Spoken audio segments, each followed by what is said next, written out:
Hi guys! Bonjour à tous, c'est Romy. Bienvenue dans ce nouvel épisode de ma série dédiée à la réalisation d'un beau mariage avec un petit budget. Cette vidéo est la deuxième partie de mon tutoriel sur le kimono en soie que nous allons réaliser pour vos témoins ou vos demoiselles d'honneur.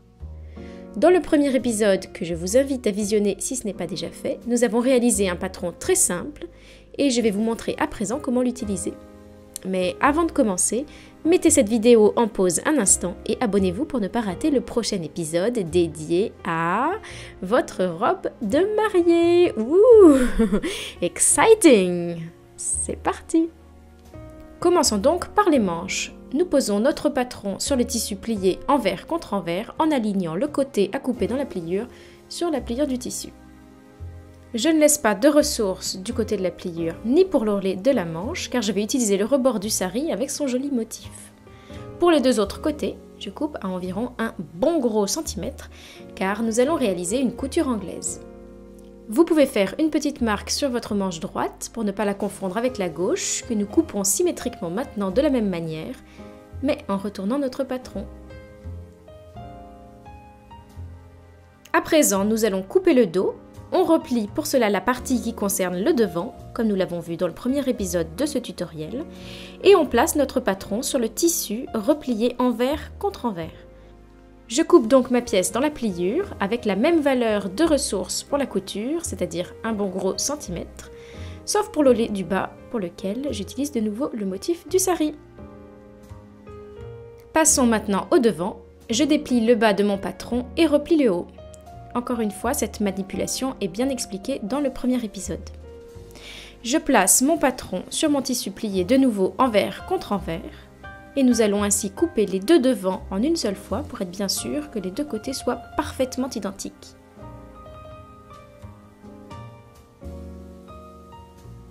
Voilà, et je marque également mon côté droit pour ne pas le confondre du côté gauche comme pour les manches que nous allons coudre à présent. Alors laissez bien le tissu replié envers contre envers car nous réalisons une couture anglaise et après avoir épinglé les côtés à coudre, nous allons réaliser une longueur de petits points, des petits points droits à environ 5 mm du bord et pas 1 cm, même si c'est la valeur de ressources que nous avions laissée. Vous comprendrez pourquoi par la suite. Il s'agit bien d'une couture anglaise. Avec beaucoup de prudence maintenant, et pour éviter de couper notre couture, je découpe les rebords cousus à environ 2-3 mm de la couture et je retourne mes manches sur l'envers. Pof, c'est magique. Alors j'épingle à présent de nouveau la longueur de ma manche en prenant soin de bien ouvrir la couture. Vous pouvez humidifier vos doigts pour vous aider ou même ouvrir la couture au fer. Voilà, nous allons terminer notre couture anglaise par une rangée de points à 5 mm du bord. Voilà, et quand c'est fait, on peut de nouveau retourner nos manches sur l'endroit. Alors, ce que nous venons de réaliser s'appelle une couture anglaise. En français, et c'est amusant, en anglais, ça s'appelle une French seam. Avec cette technique, la finition intérieure des vêtements est absolument magnifique et pour les tissus comme notre soie, les effilochures sont renfermées et contenues dans la couture intérieure.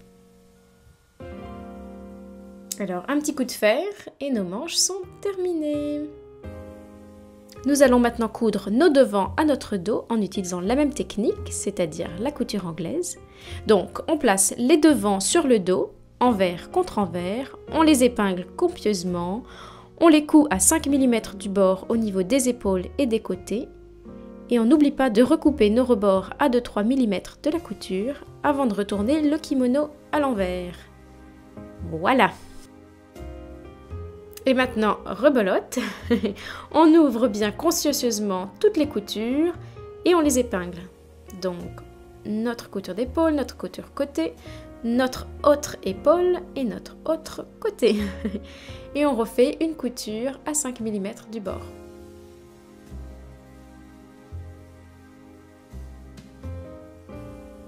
Viens là bébé, je vais te coudre. Hop. C'est fait.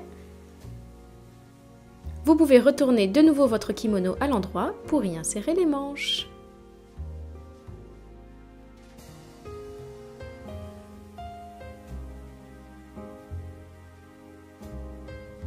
Alors prenez bien le temps pour commencer de recouper toutes les effilochures de votre tissu.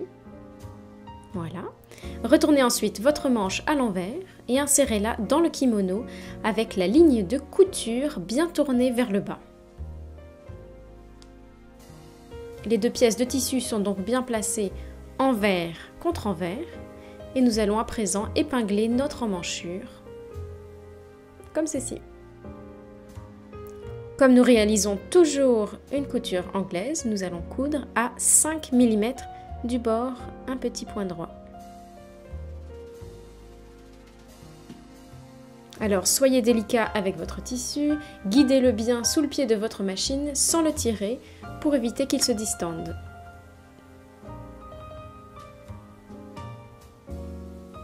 Voilà, on recoupe ensuite le tissu à 5 mm du bord. Soyez prudent, ne coupez pas votre couture.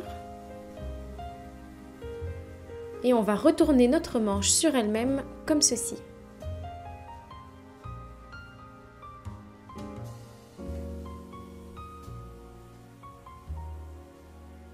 Voilà, j'épingle de nouveau.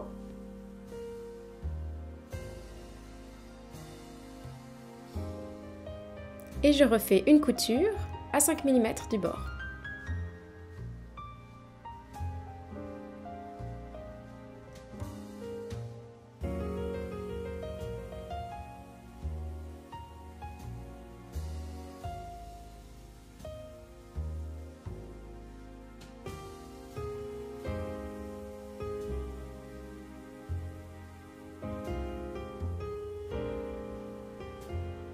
Notre manche est terminée. N'ayez pas peur, un bon coup de fer rendra tout ça absolument parfait. Je procède de la même manière pour l'autre manche. Hop. Et nous nous attaquons maintenant à ourler notre devant.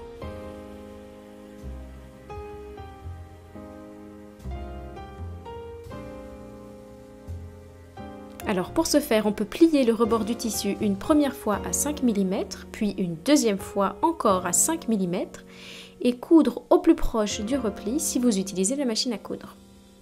Et puis si vous avez le courage, et le temps surtout, je vous recommande de vous installer devant une bonne série et de réaliser votre ourlet à la main. Il sera magnifique. Vous pouvez regarder mon précédent tutoriel qui était sur le foulard en soie que j'avais réalisé dans le même tissu et je vous montre vraiment bien en détail comment réaliser ce point invisible et également comment commencer et terminer le point. Voilà, le lien se trouve dans la description de la vidéo. Voilà, pour finir, un bon coup de repassage. J'aurais d'ailleurs dû le faire bien plus consciencieusement entre chaque étape du montage, mais c'est la vie. Et voilà un aperçu de notre magnifique couture anglaise. Ouf, c'est un vrai régal pour les yeux, n'est-ce pas? Allez, il est temps d'essayer notre kimono. Merci à vous tous d'avoir regardé ce tutoriel, j'espère qu'il vous aura donné envie de vous lancer à votre tour. Abonnez-vous à ma chaîne, laissez-moi un gentil commentaire ou une question et faites un tour sur le blog pour télécharger le patron gratuit avec le tableau de mesure. N'oubliez pas de me suivre également sur Instagram et d'y partager vos réalisations avec moi et toute la gentille communauté couture en ajoutant le hashtag Romy Stanczak. Bye bye! À bientôt!